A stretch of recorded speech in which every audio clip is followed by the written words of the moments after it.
Hi guys, I am Karishma. Welcome back to my YouTube channel. I hope आप लोग सब बहुत अच्छे हैं। और आज का जो वीडियो है IBPS RRB PO and clerk mains के रिगार्डिंग है। दोनों की स्ट्रैटेजी जो होगी बिल्कुल सिमिलर होगी, बस थोड़ा लेवल का फर्क होगा, तो उस हिसाब से आप अकॉर्डिंगली तैयारी कर सकते हैं। बाकी सिलेबस बिल्कुल सेम है, तो आज उसके बारे में बात करते हैं। इस एग्जामिनेशन का जो मेंस है उसका थोड़ा सा डिफरेंट रहता है, बिकॉज आपकी जो सेक्शनल टाइमिंग्स हैं वो आपको नहीं मिलेगी। कंसोलिडेटेड आपको 2 घंटे मिलेंगे, उसमें आपको सारे सेक्शंस करने हैं और एक कंप्यूटर सब्जेक्ट है जो आपका ऐड हो जाता है इसके अंदर आकर। तो उस चीज़ के बारे में बात करते हैं कि अब आपको कैसे मेंस को टैकल करना है। सबसे पहले तो मेंस से ना डरना छोड़ दो।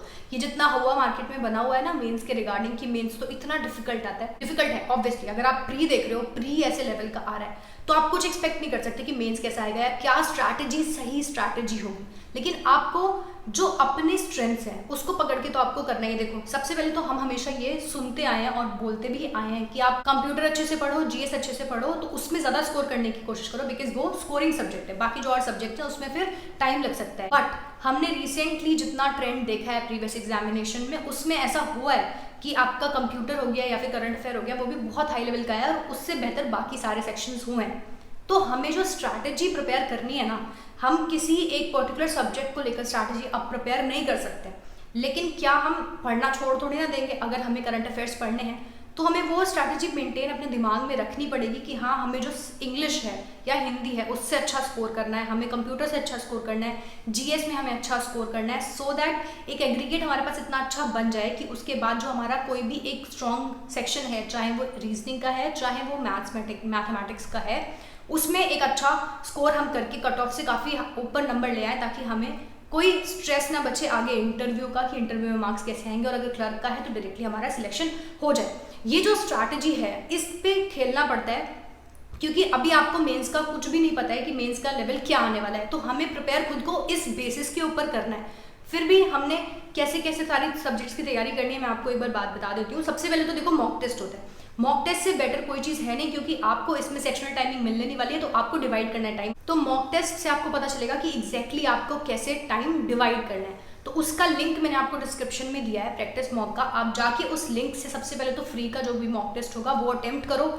हर एक सेक्शन आप अटेम्प्ट करने की कोशिश करो, आपको पता लगेगा कि हाँ, क्या लेवल ऑफ डिफिकल्टी आएगा और आपको कितना कितना कैसे स्विच करना है। एक प्रॉपर 2 घंटे की सिटिंग आपको पता लगेगी कि हाँ, कैसे लगानी है, उसके बाद कैसे कैसे आपको स्विच करना है, कितना टाइम किस सेक्शन को देना है, ये सब आपको पता चलेगा मॉक टेस्ट से। तो उसका लिंक मैंने आपको डिस्क्रिप्शन में दे दिया है, जाके एक बार चेक करो। अब हम आते हैं अपनी सेक्शनल स्ट्रैटेजी पर। सबसे पहले कंप्यूटर से ही स्टार्ट करते हैं। कंप्यूटर में आपको क्या करना है, मैंने आपको टेलीग्राम के ऊपर बहुत सारी PDFs दी हुई हैं। पहले तो जाके आप किसी भी एक बुक से कंप्यूटर के जो टॉपिक्स हैं वो पढ़ लो एक बार।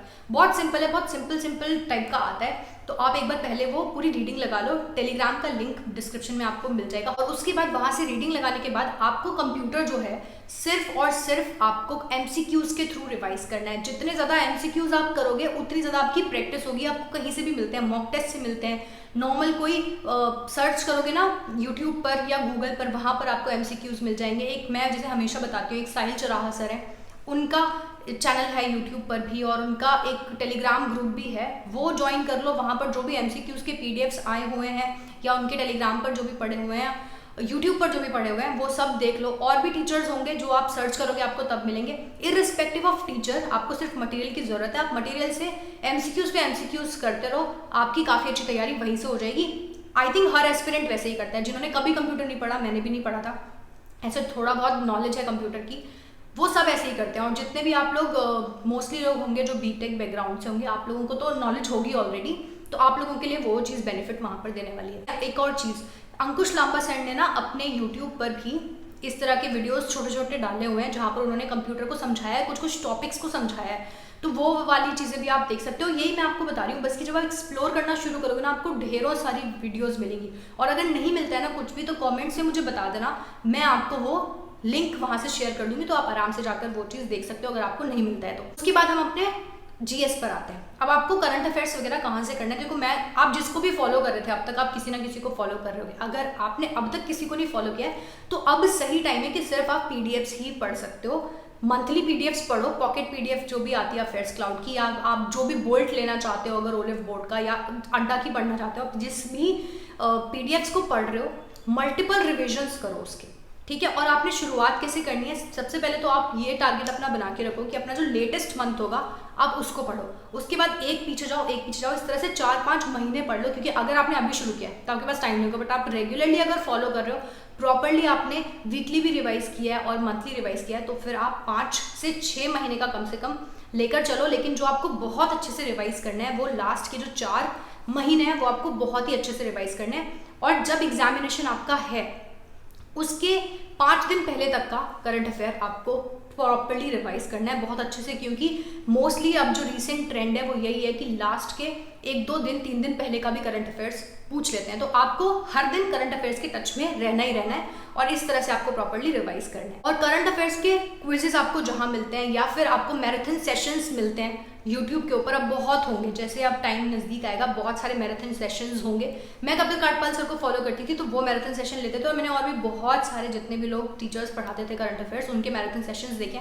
मेरा तरीका क्या होता है करंट अफेयर्स रिवाइज करने का, कि मैं वीकली, और वैसे तो मैं डेली पढ़ती थी, बट जो वीकली और मंथली रिविजन्स होते थे ना मेरे, मैं कैसे करती थी उनको, कि जो मैंने वीडियोस पहले देखी है ना उनको 2x पे लगा के, जैसे अफेयर्स क्लाउड का एक यूट्यूब चैनल है जिसपे कि हर टॉपिक वाइज वीक वाइज आती रहती थी वीडियोस, तो मैं 2x पे लगा के, वो रात को सोते टाइम सुबह उठी जैसे ही तो तुरंत पढ़ने का मन नहीं है तो मैं वही लगा के अपने साइड में रख के सुनती रहती थी, ताकि मेरे को दिमाग में ऐसे नहीं कि मैं देख रही हूँ प्रॉपर्ली कोई नोट्स बना रही हूँ, बट ऐसे याद होती रहे। तो मेरा तरीका वो था। अगर आपको अच्छा लगता है तो आप वो करके देख सकते हैं। परचम क्लासेस है, वहाँ पर मंथली रिविजन आता है, रिचा मैम है, वो मंथली रिविजन्स कराते हैं करंट अफेयर्स का, तो आप वो देख सकते हो। बड़ा अच्छा होता है वो, और काफ़ी अच्छा है कि रिटेन हो जाता है, निमोनिक्स की फॉर्म में वो मैम करवाती है, तो वो आप एक चीज़ देख सकते हो। बाकी पीडीएफ्स तो आपको पढ़नी ही पढ़नी है, सारी पीडीएफ्स से खंगाल देनी है बिल्कुल बढ़िया तरीके से। तो ये आपका करंट अफेयर्स की यही मात्र स्ट्रैटेजी है, इसके अलावा कुछ नहीं वर्क करेगा। फिर अगर आपका नसीब अच्छा है, अगर आप कलक आपके साथ है, तो वो करंट अफेयर्स जो भी आपने पढ़ी है वो सब आ जाएगी। अदरवाइज तो फिर और सेक्शंस हैं जिनसे हमें कैचअप करना पड़ेगा उसमें अच्छा अटेम्प्ट करके। अब हम आते हैं अपने हिंदी या इंग्लिश के ऊपर। अब आप जो भी करना चाहते हो वहाँ पर अटेम्प्ट, चाहे वो हिंदी है चाहे इंग्लिश है, दोनों की एक सिंपल स्ट्रैटेजी है, और वो है कि जो भी आपको मॉक टेस्ट के अंदर या सेक्शनल टेस्ट के अंदर मिलता है कंटेंट, बस रोज वो प्रैक्टिस करो और रीडिंग करो। इसके अलावा जो लैंग्वेज है उसका कोई भी तरीका नहीं है अच्छा अटेम्प्ट करने का, सिर्फ और सिर्फ रीडिंग, जितना ज़्यादा कंजम्पशन हो उस लैंग्वेज में वो। और दूसरा एक चीज़ की हिंदी ऐसा मत समझना, जितने भी लोग सोच रहे हैं ना कि हिंदी आएगी, हिंदी अच्छे खासे लेवल की आती है। बहुत बार ऐसा होता है कि लोग जो सेक्शनल कट ऑफ है ना वो हिंदी के क्लियर नहीं कर पाते हैं, तो काफ़ी प्रूडेंटली देखना, पहले एक बार हिंदी का इंग्लिश का दोनों का मॉक टेस्ट लगा के देख लेना। उसके बाद आपको जैसे जैसे उसमें लगता है कि हाँ आप इसमें ज़्यादा अच्छा कर पा रहे हो, तो उसी हिसाब से अपनी जो स्ट्रैटेजी है वो पकड़ना। ऐसा ना हो कि आप हिंदी में अच्छा स्कोर नहीं कर पा रहे हो, इंग्लिश में आपने कभी मॉक दिए नहीं, इसके चक्कर में ऐसा ना हो कि आपके जो टोटल मार्क्स है ओवरऑल वो कट ऑफ से बहुत ऊपर है, लेकिन सिर्फ आपकी सेक्शनल रुक जाए। ये चीज़ का बहुत ध्यान रखना, क्योंकि ये बहुत लोगों के साथ होता है।